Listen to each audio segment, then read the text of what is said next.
নমস্কার বন্ধুরা, তোমাদের সবাইকে আমার এই ছোট্ট কুটির ঘরে অনেক অনেক স্বাগত জানিয়ে আজকে ব্লগটি আমি শুরু করছি।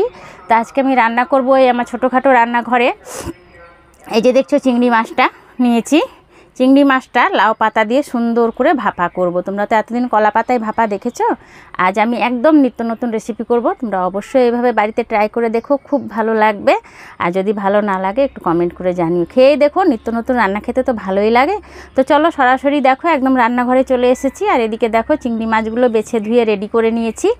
আর এরপরে আমি কি কি মশলা দেবো সেগুলো আগে রেডি করে নিই, তারপরে উনুনটা ধরাবো। তো চলো রান্না করতে যাই।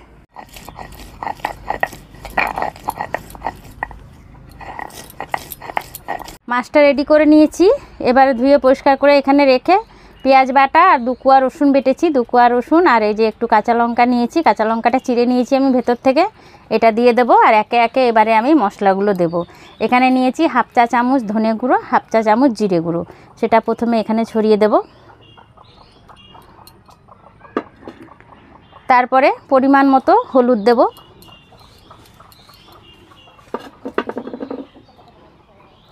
তারপরে আবার স্বাদ মতো লবণ দিয়ে দেবো। খুব বেশি লবণ দেব না, কারণ চিংড়ি মাছে বেশি লবণ ভালো লাগে না।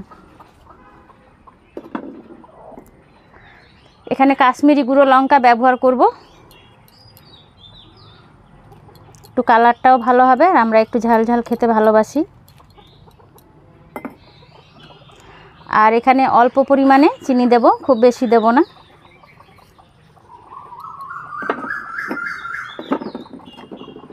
এবারে দিয়ে দেব সরিষার তেল।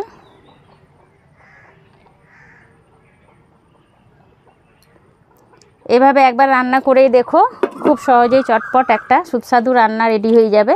আর এখানে পেঁয়াজ রসুন বাটাটাও নিয়ে নেব, দিয়ে সুন্দর করে সবগুলো একসঙ্গে মাখিয়ে নেব।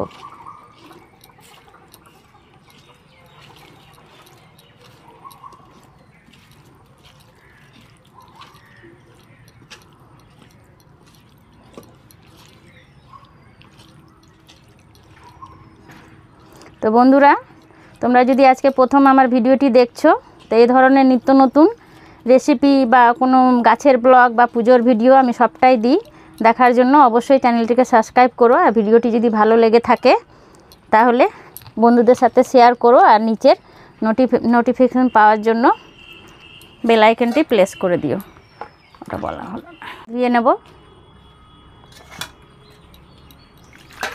এগুলো। একবার আমি ধুয়ে এনেছি বেশি জলে, আরও একবার ধুয়ে নিলাম।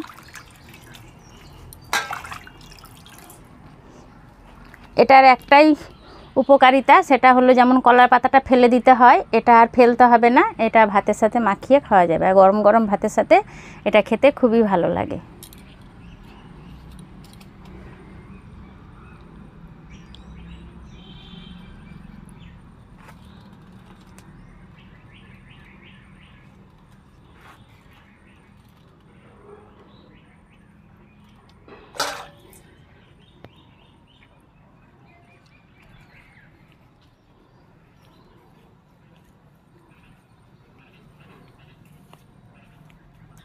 এভাবে করে সবগুলো রেডি করে নিই, কিন্তু বাঁধতে হবে।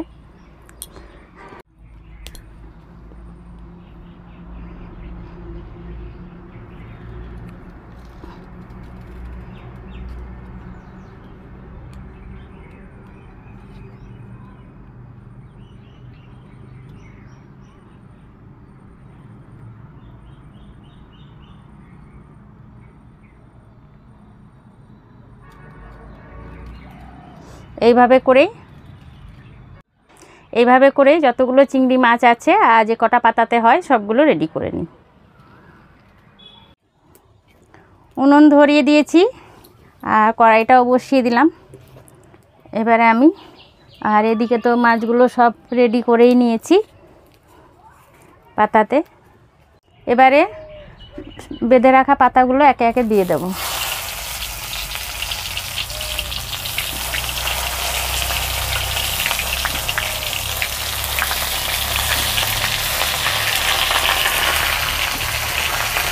এবারে ঢাকা চাপা দিয়ে দেব।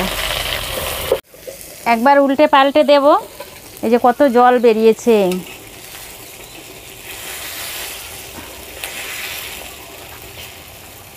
বেশ, এখন উল্টানো যাবে না, এখন আমি জলটা আগে শুকিয়ে নেব।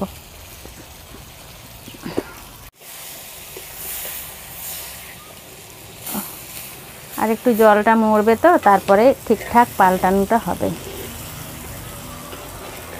একটু আমি পাল্টে দিলে, এপিট ওপিট করে দিলে শুকাবে জলটা, আর সেদ্ধটাও ভালো হবে।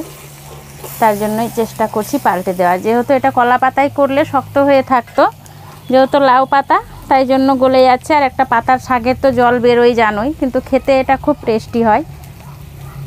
হয়ে গেছে, একদম রেডি। কাছ থেকে দেখো তোমরা একটু, যেহেতু লাউ পাতা তার জন্য মাঝে মাঝে একটু বেরিয়ে গেছে। এবারে আমি এটাকে থালায় বার করে নেব। বাবারে গরম আছে, গরম, দাঁড়া।